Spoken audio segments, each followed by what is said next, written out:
পুনৰ ভাৰতীয় দলত সুযোগ পাবনে ৰিয়ান পৰাগে 2026 চনৰ টি20 বিশ্বকাপ খেলিবনে ৰিয়ানে ৰিয়ানৰ কান্ধতেই আছে অসমবাসীৰ সপোন 2024 চনৰ টি20 বিশ্বকাপৰ পাছতেই তিনিগৰাকী জ্যেষ্ঠ খেলুৱৈয়ে ভাৰতীয় টি20 দলৰ পৰা অৱসৰ ল'লে তেওঁলোক হ'ল বিৰাট কোহলি ৰোহিত শৰ্মা আৰু ৰবীন্দ্ৰ জাদেজা তাৰ পাছতে 2026 চনৰ ভাৰতীয় দল গঠনৰ বাবে ব্যাপক চিন্তা চৰ্চা চলিছে সেই উদ্দেশ্য আগত ৰাখি টি20 বিশ্বকাপৰ পাছতেই জিম্বাবুৱেৰ বিৰুদ্ধে ভাৰতে খেলিলে 5খনীয়া টি20 শৃংখলা সুযোগ দিয়া হ'ল উদীয়মান যুৱ খেলুৱৈক এই শৃংখলাতেই অসমবাসীয়ে বছৰ বছৰ ধৰি হাসি ৰখা সপোন পূৰণ হ'ল কিয়নো ভাৰতীয় দলত স্থান পালে অসম সন্তান ৰিয়ান পৰাগ হৈছে ভাৰতীয় পুৰুষ ক্ৰিকেট দলত স্থান লাভ কৰা প্ৰথমগৰাকী অসম সন্তান স্বাভাৱিকতে উৎফুল্লিত হৈ পৰে সমগ্ৰ অসম তথা ৰিয়ান পৰাগৰ সকলো অনুৰাগী কিন্তু পাৰদৰ্শিতা অনুসৰি প্ৰদৰ্শন আগবঢ়োৱাত সক্ষম নহল ৰিয়ান পৰাগ জিম্বাবুৱেৰ বিৰুদ্ধে প্ৰথমখন খেলত কেৱল 2 ৰানতে ইনিংছ সামৰে ৰিয়ান পৰাগে দ্বিতীয়খন খেলত খেলাৰ সুযোগ পালেও ৰিয়ানক বেটিং অৰ্ডাৰত নিৰ্ধাৰিত 4 নম্বৰ স্থানতকৈ তলত ৰাখে প্ৰশিক্ষক আৰু অধিনায়কে ৰিয়ানৰ স্থানত 4 নম্বৰত পঠিওৱা হয় ৰিংকু সিঙক খেলখনৰ দ্বিতীয় ইনিংছত হাতত বল ল'লেও 1 অভাৰত কোনো উইকেট নোলোৱাকৈ 5 ৰান দিয়ে ৰিয়ান পৰাগে তাৰ পাছত তৃতীয় আৰু চতুৰ্থ টি20 খেলত মূল একাদশত স্থান লাভ নকৰে ৰিয়ান পৰাগে পঞ্চমখন খেলত পুনৰ সুযোগ পায় ৰিয়ান পৰাগে কিন্তু এইবাৰো 24টা বলত 22 ৰান কৰি পেভিলিয়নমুখী হয় ৰিয়ান নিজৰ মাৰমুখী বেটিং আৰু অসীম ধৈৰ্য বা মেচুৰিটিৰ বাবে IPLত সকলোৰে চকুত পৰিছিল ৰিয়ান পৰাগ যোৱাটো বৰ্ষত প্ৰায় প্ৰতিটো গুৰুত্বপূৰ্ণ টুৰ্ণামেণ্টতে বেটিং বলিং ফিল্ডিং সকলো দিশতে সুন্দৰ প্ৰদৰ্শন কৰিছিল ৰিয়ানে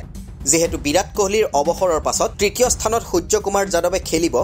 গতিকে চতুৰ্থ স্থানত খেলা স্থান সুনিশ্চিত কৰাৰ উত্তম সুযোগ আছিল ৰিয়ানৰ হাতত বিৰাট কোহলিৰ পাছত ভাৰতীয় দলত এনে এগৰাকী খেলুৱৈৰ প্ৰয়োজন যিয়ে পৰিস্থিতি চাই বেটিং কৰিব পাৰে আৰু ইচ্ছা অনুসৰি মাৰমুখী বেটিংও কৰিব পাৰে ৰিয়ানৰ এই গুণ আছে তদুপৰি চাপ থকা পৰিস্থিতিটো ধীৰে সুস্থিৰে খেলি দলক শক্তিশালী স্থানলৈ লৈ যোৱাৰ পাৰদৰ্শিতাও ৰিয়ানৰ আছে গতিকে এই সিৰিজ আছিল এক সোণালী সুযোগ কিন্তু ৰিয়ানে খেলা তিনিখন খেলতে নিম্ন প্ৰদৰ্শন কৰাৰ পাছত প্ৰশ্ন উঠিছে যে সোণালী সুযোগ হেৰুৱালে নেকি ৰিয়ান পৰাগৰ বেটিং বিক্ৰমৰ লগতে বলিং এটা শক্তিশালী দিশ যিকোনো টি20 খেলা দলত এগৰাকী অলৰাউণ্ডাৰৰ প্ৰয়োজন যথেষ্ট বেছি তেনে ক্ষেত্ৰত ৰিয়ানৰ বেটিঙৰ লগতে বলিং এক শক্তিশালী অস্ত্ৰ হ'ব ৰিয়ানে স্পিন বলিং কৰে 2026 চনত বিশ্বকাপ যেহেতু ভাৰত আৰু শ্ৰীলংকাত অনুষ্ঠিত হ'ব গতিকে পিটছসমূহ স্পিন বলাৰৰ বাবে অধিক উপযোগী হ'ব গতিকে ৰিয়ানৰ গুৰুত্ব আৰু দলত স্থান লাভৰ সম্ভাৱনা আৰু বেছি কিন্তু পুনৰ সুযোগ পাবনে ৰিয়ানে পালেও কেতিয়া সুযোগ পাব ৰিয়ান পৰাগে এই সময়ত সেই প্ৰশ্নৰ উত্তৰ নাই কিন্তু অসমবাসীয়ে আশা কৰিছে অতি সোনকালেই দলত পুনৰ স্থান লাভ কৰক ৰিয়ান পৰাগে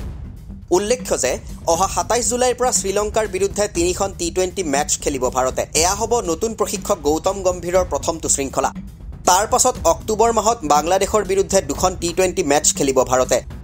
নৱেম্বৰত দক্ষিণ আফ্ৰিকাৰ বিৰুদ্ধে 4খন আৰু 2025 চনৰ জানুৱাৰীত ইংলেণ্ডৰ বিৰুদ্ধে 5খন টি20 মেচ খেলিব ভাৰতে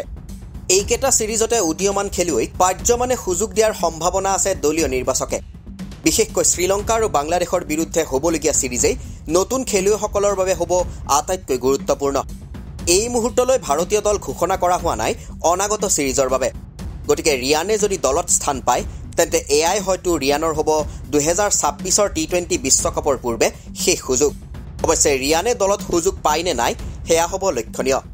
স্পৰ্টছ ডেস্ক ৰিপৰ্ট দি ক্ৰছ কাৰেণ্ট